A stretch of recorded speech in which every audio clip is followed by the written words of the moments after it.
This is National 4, National 5 Chemistry, and we are still on the topic of formula and calculations, but this one is our final lesson where we'll be looking at where mole calculations fit in regards to titrations.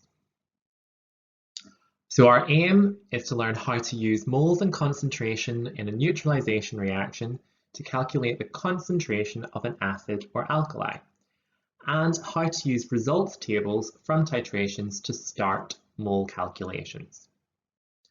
So in a titration, we use an acid and we know the concentration of that acid.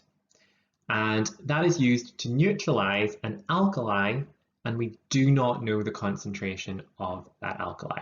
So just a refresher of what a titration experiment looks like.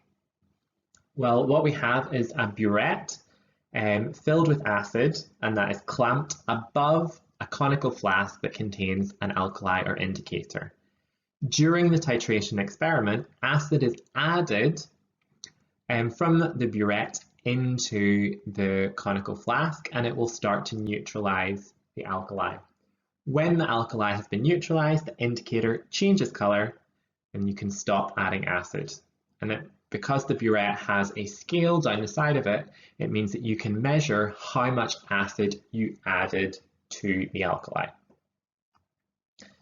Now, in a titration experiment, we always use a pipette to measure an exact volume of alkali and put that alkali in the conical flask. So we know the volume of the alkali. The end point of the titration allows us to see the volume of acid that is needed to do this neutralization. And this means we have a volume and a concentration for the acid, and we have a volume of alkali. And using those three values, we can calculate the concentration of alkali. But in order to do this, we need to calculate moles. So what we're going to do is we're going to go through an example of the sort of question you might get asked and the steps for how to do this. So we have a titration used 10 centimeters cubed of hydrochloric acid with a concentration of 2 moles per litre to neutralize 20 centimeters cubed of sodium hydroxide solution. What must the concentration of the sodium hydroxide solution be? So there are 4 steps that we're going to do. Step 1 is to find a balanced chemical equation, which might already be given to you. So for this reaction, our equation is HCl plus NaOH goes to NaCl plus H2O. That is a completely balanced equation. Now, step 2 is to calculate our moles of acid. And we're going to use the calculation number of moles, N, equals concentration, C, multiplied by volume, V. So N equals C times V. Our concentration of acid is 2, and our volume is 10 centimeters cubed, but we need to turn that into litres, so we divide 10 by 1,000, and that gives us 0.01. When we do that multiplication, we have 0.02 moles. Our third step is to look at the mole ratio and use proportion to find out how many moles of alkali must have been used. Well, our mole ratio of acid to alkali is 1:1. So if we had 0.02 moles of acid, we must have had 0.02 moles of alkali. And our final step is to calculate the concentration of alkali, and to do that we're going to use the equation C equals N divided by V. So concentration equals the number of moles of alkali divided by the volume of alkali. C equals N divided by V, that is 0.02 moles divided by 0.02 litres, which gives us a concentration of 1 mole per litre. Now we're going to apply that to a second example. Now in this one, we've got 10 centimeters cubed of sulfuric acid, but everything else is the same. So the only thing that's changed is instead of hydrochloric acid, we're using sulfuric acid. Now this time, our balanced equation does not have a 1:1 mole ratio. So the next step, we're going to calculate our moles of acid. Well, N equals C times V, which is 2 times 0.01, which just like before, gives us 0.02 moles of acid. Now this time, we're going to use proportion in the mole ratio, and it's going to be different. So it's a 1 to 2 mole ratio, 1 sulfuric acid for every 2 sodium hydroxide. So if we have 0.2 moles of sulfuric acid, we're going to need 0.04 moles of sodium hydroxide. And finally, we're going to work out the concentration of our alkali using C equals N divided by V. And that's going to be 0.04 divided by 0.02. And that's 20 centimeters cubed turned into litres. And that gives us a concentration of 2 moles per litre. Now there is an alternative method, which we will show you, and some of you might choose to use. In this one, a titration used 10 centimeters cubed of sulfuric acid, the concentration of 2 moles per litre, to neutralise 20 centimeters cubed of sodium hydroxide solution. What is the concentration of sodium hydroxide solution? So it's the exact same question as before. We've got our balanced equation, H3SO4, 2NaOH, Na2SO4, 2 water, but we're going to use this equation. And this is C, the concentration of acid multiplied by the volume of acid, divided by the molar ratio of acid, equals the concentration of alkali multiplied by the volume of alkali, divided by the molar ratio of alkali. So remember, N is the mole ratio. So in this example, N acid is 1 and N alk is 2. And if we fill in all the bits of information we have from the question, the concentration of acid was 2, the volume of acid was 10 centimeters cubed, so 0.01 litres, and the molar ratio for the acid was 1.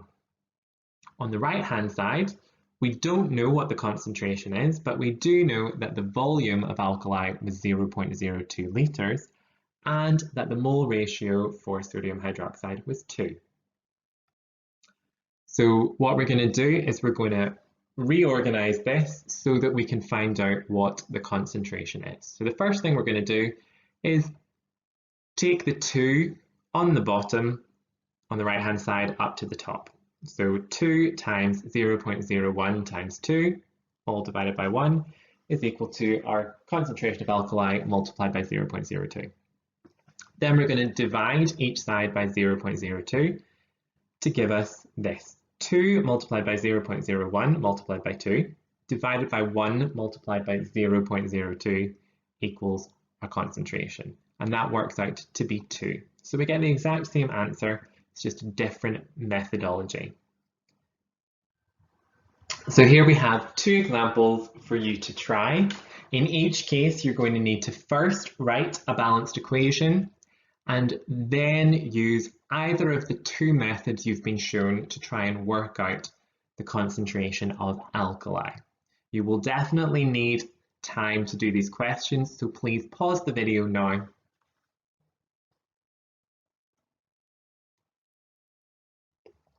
So I'm hoping that everyone has unpaused the video and has got some answers.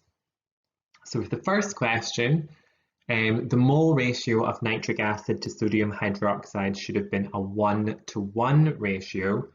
And if you had used either of the methods, you should have found that the concentration of sodium hydroxide was 0.5 moles per litre.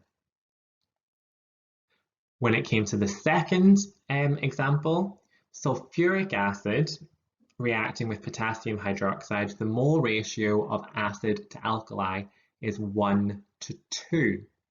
And if you use that mole ratio and the information provided in the question, you should have found that the concentration of potassium hydroxide was 2 moles per litre.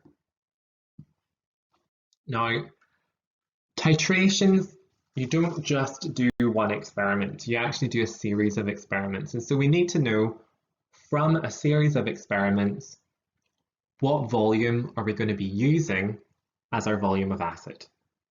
Well, hopefully from acids and alkali, you remember that if you get a table like this, the first titration is always a rough titration, and we ignore whatever volume is used in the rough titration.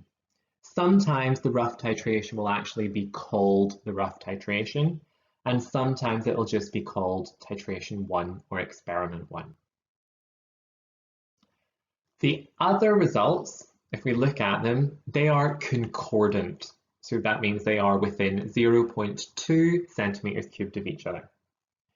And what we do with those concordant results is we take the average. And whatever that average is the volume of acid that we use in our calculations. So the average of our concordant results is the volume of acid that we use in our mole calculations. So we're now going to give you the details of the experiment that gave these results. So these are results of 1 mole per litre hydrochloric acid neutralizing 25 centimeters cubed of magnesium hydroxide solution. And your task is to calculate the concentration of the magnesium hydroxide solution. So we're going to show both methods. For step 1, we need a balanced equation. That is 2 hydrochloric acids reacting with 1 magnesium hydroxide to give magnesium chloride and water. To balance the equation, we need to have that 2 in front of the HCl. Our second step is to calculate the moles of acid, and we're going to use N equals CV.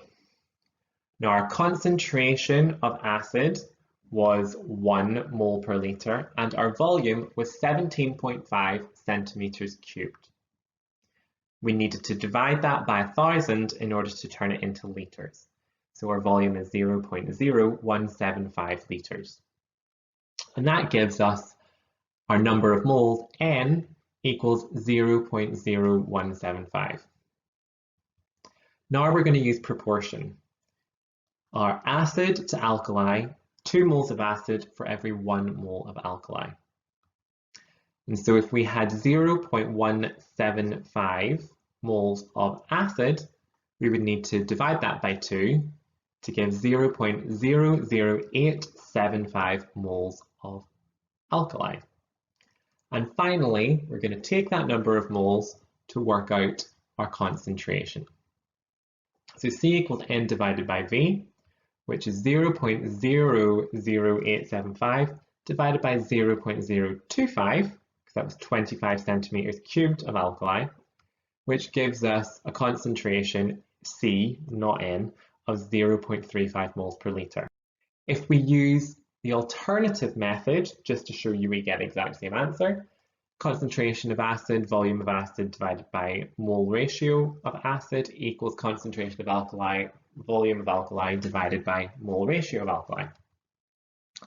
So if we fill in, concentration of acid was 1, volume of acid was 17.5 centimeters cubed, or 0.0175. Our mole ratio for acid is 2. When it came to the alkali, we don't know what the concentration is, but we know that the volume was 25 centimeters cubed, which is 0.025 litres, and the mole ratio of alkali was 1. If we reorganize the equation, we get 1 times 0.0175 times 1 divided by 2 times 0.025, and that is 0.35 as our concentration. So that concludes our work on titrations. We learned 2 different methods for how to solve the problem of what concentration of alkali do we have. Either method can be used. The CV divided by N calculation, that expression, is on page 3 of the data booklet, so you don't have to remember it, but it's there to use. We also looked at tables for titrations and remembered how we select what volume of acid we're going to use in our calculations. And remember, We ignore any rough titration volume, and we take the average of our concordant results. So that concludes all of our work on formula and calculations, and I will see you for another lesson at some point.